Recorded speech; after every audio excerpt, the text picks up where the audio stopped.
se ha dejado de lado en el debate de las reformas electorales, que es, a ver, un partido compite en las elecciones, pero después de las elecciones, si gana, se convierte en gobierno. ¿Qué pasa? ¿Qué pasa con las propuestas? ¿Qué pasa con las campañas? ¿Qué pasa con las promesas que hace durante campaña? A ver, espérame.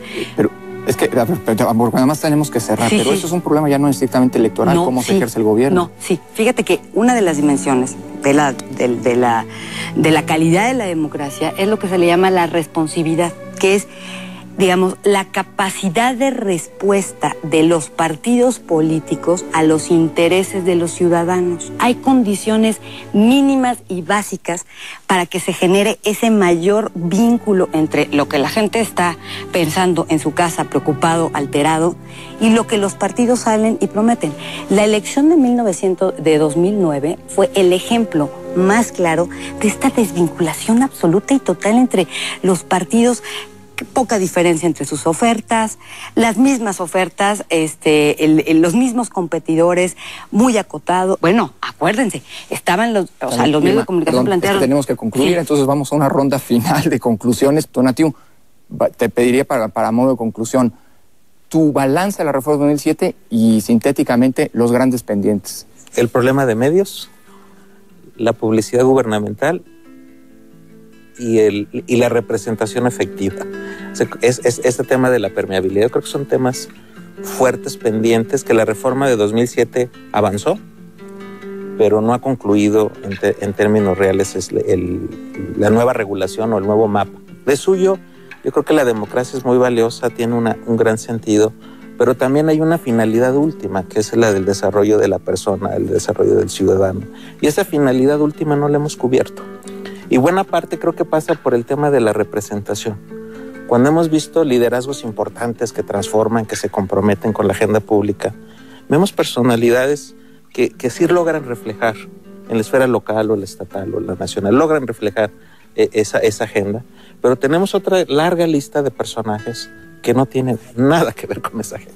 Entonces ahí creo que hay un problema de la calidad de la representación y lo dejo como rubro pendiente. Yo llamaría a no perder de vista lo que la democracia efectivamente resolvió y nos está resolviendo. Y lo que nos está resolviendo es, digamos, contener y disolver la violencia política. No hay que olvidar para qué están hechas las elecciones.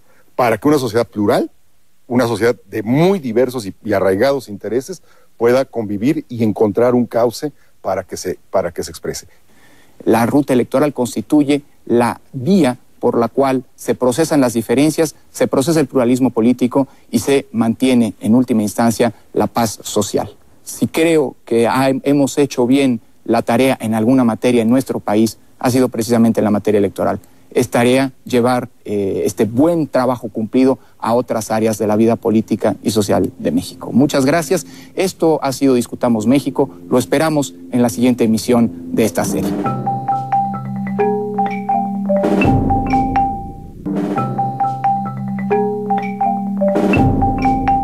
Bienvenidos al programa Discutamos México, que en esta ocasión vamos a dedicar a la relación del arte con la revolución y especialmente al muralismo mexicano. Los primeros murales se pintaron precisamente al inicio de la posrevolución y fueron patrocinados por el Estado, de tal manera que el carácter distintivo del muralismo en su carácter de arte público patrocinado por el Estado se estableció desde el primer momento. Bueno, en primer lugar hay que recordar que se trata de una creación artística de alta calidad y que además es diferente. Cada uno de los artistas hizo una obra diferente. De hecho, hay que tener en cuenta que los gobernantes y los artistas no eran gente separada en donde es el gobernante el que llama al artista, sino que de alguna manera eran compañeros. Si nosotros pensamos que Siqueiros encuentra a Rivera en 1920 en París y que Siqueiros llega después de haber sido soldado de la revolución, es un soldado carrancista y establecen una relación muy importante preguntándose sobre qué es eso de la mexicanidad en el arte, es más, qué es eso de lo latinoamericano en el arte. De hecho, Siqueiros escribe sus famosos 3 llamamientos, publica una revista única que se llama Vida Americana, en donde plantea algo que va a ser fundamental todo el tiempo, que es la mexicanidad en el arte no puede ser una imitación de nada. ¿Por qué? Porque estos artistas, tanto Rivera como Siqueiros, por ejemplo, estaban imbuidos del modernismo. Lo que ellos hacen es reconocer lo que reconoce el cubismo, con lo que surge el cubismo, que es que no necesariamente son los griegos y los romanos los únicos clásicos a los que hay que tomar en cuenta. Así como Rivera descubre el arte de Oceanía, estos artistas mexicanos van a descubrir y redescubrir todo lo que es el arte precolombino, todo lo que es el mundo etnológico de nuestro país. Y esta reunión de estos 2 artistas va a generar un planteamiento que desde el principio va a ser básico y no va a tener nada que ver con obedecer o no obedecer al gobernante. De alguna manera, Obregón necesita la unificación del país, Vasconcelos entiende esto y lo que hace es invitar a los artistas a cambiar el sujeto, a encontrar una forma poética de decir ¿qué es México?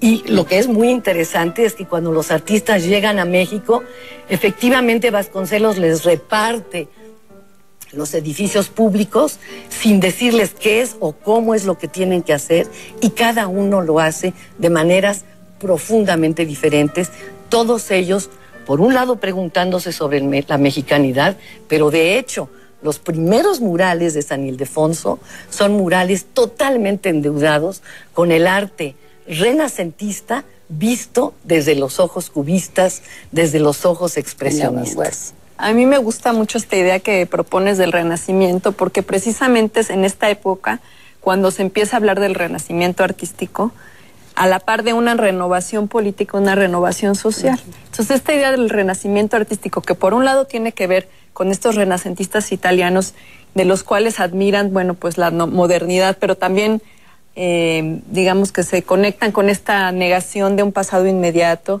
y con este humanismo que está en los frescos renacentistas, especialmente del siglo XV. Bueno, eso es lo que ellos, estos muralistas que empiezan a principios de los 20, toman en cuenta. Pero también esta idea de renacimiento tiene que conectarse con la idea de encontrar un fundamento clásico en el pasado antiguo de México. Claro. En la antigüedad indígena, ¿no? Que claro, el Renacimiento en este sentido va a cubrir estas 2 necesidades de conectarse con una tradición universal por un lado y por el otro lado con una antigüedad local, claro, y con una antigüedad a la que se le da un estatus de clásico, claro, ¿no? Entonces todo este documento que publica Siqueiros en Barcelona, estos primeros declaraciones que hace Diego Rivera, acerca de cómo las artes mayores prehispánicas y cómo el espíritu de lo antiguo vuelve a renacer, va a renacer o va a volverse a plasmar en los muros, pues creo que es uno de los puntos de partida de este muralismo, sin olvidar también, bueno, pues este asunto que también a veces se deja un poco de lado, que fue la tradición colonial, lo que los inspiró también, porque el propio Vasconcelos, siendo ministro de Educación, pues tenía la tradición colonial muy presente para organizar su apostolado cultural, claro, ¿no? Entonces creo que eso es un aspecto muy importante como para partir de ahí y hablar del muralismo. Siempre hablamos en México, nos educan en el sistema tradicional como si fuéramos todo generación espontánea. Entonces de repente no hay una correlación con la línea del tiempo, por un lado, y por otro lado no hay una correlación con nuestro pasado.